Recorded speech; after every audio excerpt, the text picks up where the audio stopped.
حضرت عبداللہ بن عمر رضی اللہ عنہ سے روایت ہے کہ نبی کریم صلی اللہ علیہ وآلہ وسلم نے فرمایا،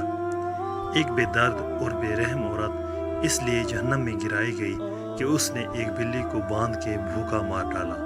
نہ تو اسے خود کچھ کھانے کو دیا اور نہ اسے چھوڑا کہ وہ زمین کے کیڑے مکوڑوں سے اپنی غذا حاصل کر لیتی۔ تشریح: حضرت جابر رضی اللہ عنہ کی ایک روایت سے جو صحیح مسلم میں مروی ہے،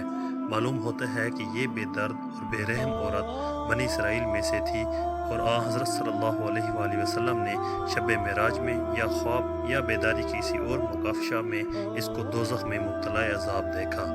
بہرحال اس حدیث سے معلوم ہوا کہ جانوروں کے ساتھ بھی بے دردی اور بے رحمی کا معاملہ اللہ تعالیٰ کو سخت ناراض کرنے والا اور جہنم میں لے جانے والا عمل ہے۔